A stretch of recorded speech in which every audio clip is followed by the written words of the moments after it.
നമസ്കാരം. മനുഷ്യകുലത്തിൻ്റെ പുരോഗതി വിലയിരുത്തപ്പെടുന്നത് നമ്മൾ ശാസ്ത്ര സാങ്കേതിക മേഖലയിൽ നടത്തിയ മുന്നേറ്റങ്ങളുടെ അടിസ്ഥാനത്തിലാണ്. ആ രീതിയിൽ നോക്കുമ്പോൾ 1969 ഇത് എനിക്ക് കേവലം ഒരു കാൽവെപ്പാണ്, പക്ഷെ മനുഷ്യരാശിക്ക് ഒരു വലിയ കുതിച്ചുചാട്ടമാണ് എന്ന് പറഞ്ഞുകൊണ്ട് നീൽ ആംസ്ട്രോങ് നടത്തിയ ആ കാൽവെപ്പ് മാനവ ചരിത്രത്തിലെ തന്നെ ഒരു നാഴികക്കല്ലാണ്. ഇപ്പോഴിതാ മനുഷ്യൻ്റെ രണ്ടാം ചാന്ദ്ര ദൗത്യം ആർട്ടിമിസ് പദ്ധതിയുടെ രണ്ടാം ഘട്ടം ഏപ്രിൽ 1 വിജയകരമായി ലോഞ്ച് ചെയ്യപ്പെട്ടിരിക്കുകയാണ്. നമുക്ക് എന്തൊക്കെയായിരിക്കും ചാന്ദ്രദൗത്യത്തിൽ നിന്നും ചന്ദ്രനിൽ നിന്നും ആർട്ടിമിസ് പദ്ധതിയിലൂടെ കണ്ടെത്താൻ സാധിക്കുന്ന നിഗൂഢതകളെന്ന് ഉദ്യോഗജനതയോടെ കാത്തിരിക്കാം. എന്നാൽ ഈ അവസരത്തിലും 1969 മുതൽ 1972 വരെ നാസയുടെ നേതൃത്വത്തിൽ നടന്ന അപ്പോളോ ചാന്ദ്രദൗത്യം ഒരു കെട്ടുകഥയാണെന്നും അങ്ങനൊരു ചാന്ദ്രദൗത്യം നടന്നിട്ടേയില്ല എന്നും വാദിക്കുന്നവരുടെ എണ്ണം ഏറെയാണ്. ഈ രീതിയിൽ വാദിക്കുന്നവർ ധാരാളം വാദഗതികൾ മുന്നോട്ട് വെക്കുന്നുണ്ട് അവരുടെ അഭിപ്രായത്തെ സാധൂകരിക്കാൻ വേണ്ടി.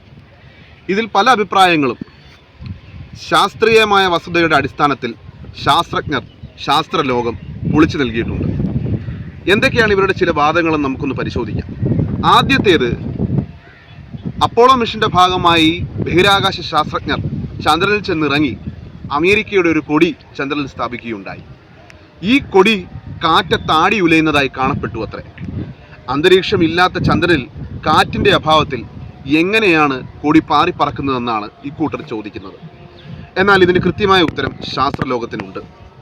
കൊടി അനങ്ങുന്നതായി വീഡിയോയിൽ കാണപ്പെടുന്നത് ശരി തന്നെയാണ്, കൊടി അനങ്ങുന്നുണ്ട്. എന്നാൽ കൊടി അനങ്ങുന്നത് കാറ്റടിച്ചതുകൊണ്ടല്ല.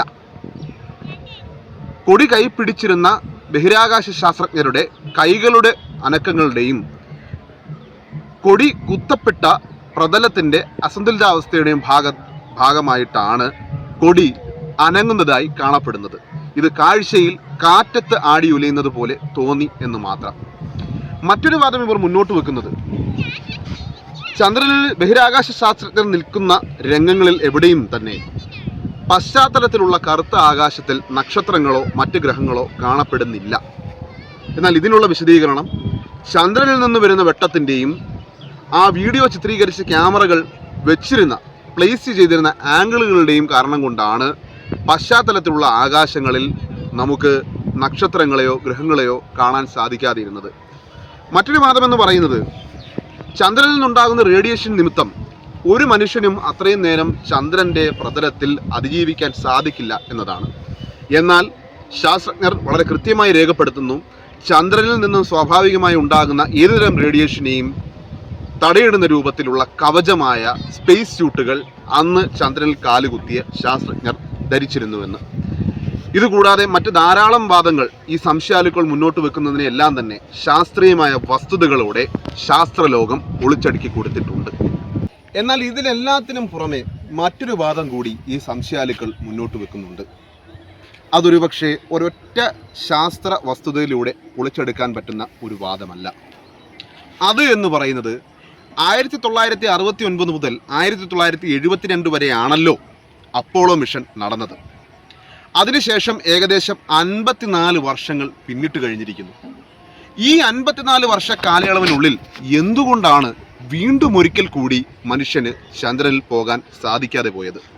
നമുക്കറിയാം, 1960-കളിൽ 70-കളിലൊക്കെ ഉണ്ടായ മറ്റെല്ലാ സാങ്കേതിക വിദ്യകളും ബഹുദൂരം മുന്നിൽ പോയ ഘട്ടത്തിലും ചാന്ദ്രദൗത്യം മാത്രം ആ രീതിയിൽ നിലച്ചുപോയി.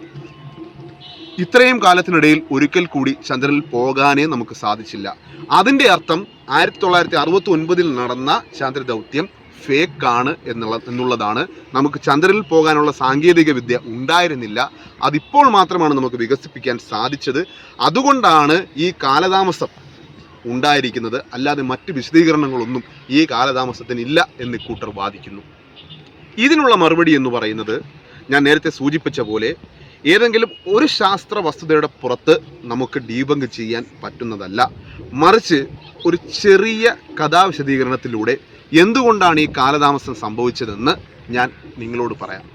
നിങ്ങൾ ഒരു ചെറിയ ദ്വീപ് സങ്കല്പിക്കുക. ആ ദ്വീപിൽ മാത്രമാണ് മനുഷ്യവാസം ഉള്ളത് എന്ന് വിചാരിക്കുക.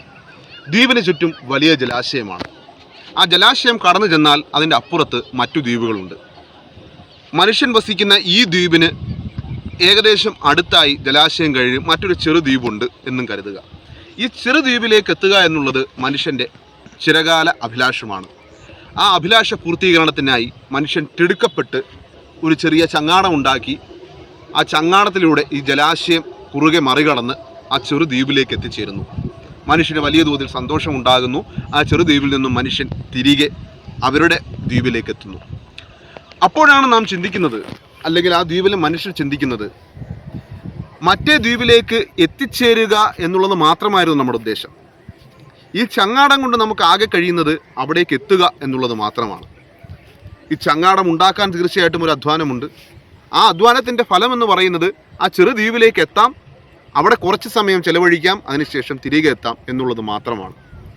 അങ്ങനെ ഇരുന്നപ്പോഴാണ് ആ മനുഷ്യൻ ചിന്തിച്ചത്, ഈ രീതിയിലുള്ളൊരു ചങ്ങാടവും കൊണ്ടിരുന്നാൽ നമുക്ക് ആ ചെറുദ്വീപ് വരെ ഒന്ന് പോയി വരാമെന്നല്ലാതെ ആ ചെറുദ്വീപിന് അപ്പുറമുള്ള മറ്റ് ലോകങ്ങൾ എന്തൊക്കെയാണ്, കാണാപ്പുറങ്ങൾ എന്തൊക്കെയാണ്, ഈ ചെറുദ്വീപിലെ തന്നെ മറ്റ് സവിശേഷതകൾ എന്തെല്ലാമാണ് എന്നൊന്നും മനസ്സിലാക്കാൻ സാധിക്കില്ല എന്നുള്ളത്. സുഹൃത്തുക്കളെ, നമ്മൾ മനസ്സിലാക്കേണ്ടത് അപ്പോളോ മിഷൻ ഒരു ചങ്ങാട യാത്രയായിരുന്നു. ചന്ദ്രനിലേക്ക് എത്തിച്ചേരുക എന്ന ഒറ്റ ലക്ഷ്യത്തോടു കൂടി ആവിഷ്കരിക്കപ്പെട്ട് നടപ്പിലാക്കപ്പെട്ട ഒരു പദ്ധതി. എന്നാൽ ഇപ്പോഴുള്ള ആർട്ടിമിസ് പദ്ധതി ഒരു ചങ്ങാട യാത്രയല്ല. ദ്വീപിലെ മനുഷ്യർ ചങ്ങാടം കൊണ്ട് തങ്ങളുടെ പൂർണ്ണ അഭിലാഷങ്ങൾ സാഫല്യത്തിൽ വരുത്താൻ സാധിക്കില്ല എന്ന് മനസ്സിലാക്കിയതുപോലെ നമ്മളും ആ കാര്യം മനസ്സിലാക്കി. ദ്വീപിലെ മനുഷ്യർ ചങ്ങാടത്തിൽ നിന്നും ഒരു ആധുനിക കപ്പൽ നിർമ്മിച്ചെടുത്തു എന്ന് കരുതുക, അല്ലെങ്കിൽ ഒരു ആധുനിക ക്രൂയിസ് ബോട്ട് നിർമ്മിച്ചെടുത്തു എന്ന് കരുതുക. ഈ ക്രൂയിസ് ബോട്ടിൽ നിറയെ അക്കരെയുള്ള ദ്വീപിനെക്കുറിച്ച് മനസ്സിലാക്കാനും ഗവേഷണങ്ങൾ നടത്താനുമുള്ള യന്ത്രങ്ങളാണ് എന്നും, ഭാവിയിൽ അക്കരെയുള്ള ചെറുദ്വീപിന് അപ്പുറമുള്ള ലോകങ്ങളിലേക്ക് പോകാനായി അക്കരെയുള്ള ദ്വീപിൽ ഒരു ചെറിയ ഇടത്താവളം സ്ഥാപിക്കുന്നതിന് വരെ ഈ ക്രൂയിസ് ബോട്ട് സജ്ജമാണ് എന്നും കരുതുക. ആ വ്യത്യാസമാണ് അപ്പോളോ മിഷനും ആർട്ടിമിസ് മിഷനും തമ്മിലുള്ളത്.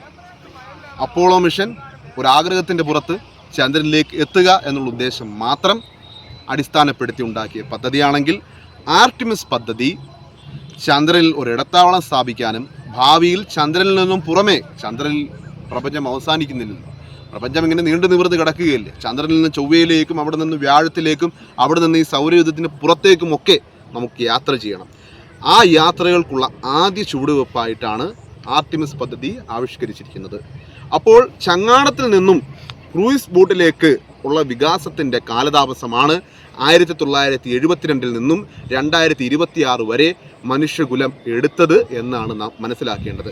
ഇനിയും അപ്പോളോ മിഷനുമായി ബന്ധപ്പെട്ട് ഈ രീതിയിൽ ഈ ന്യായം പറഞ്ഞുകൊണ്ട് ആരെങ്കിലും സംശയം ഉന്നയിച്ചു കഴിഞ്ഞാൽ ഈ വിശദീകരണം നിങ്ങൾ അവർക്ക് പറഞ്ഞു കൊടുക്കും എന്ന് പ്രത്യാശയോടെ ഞാൻ നിർത്തുന്നു. നന്ദി.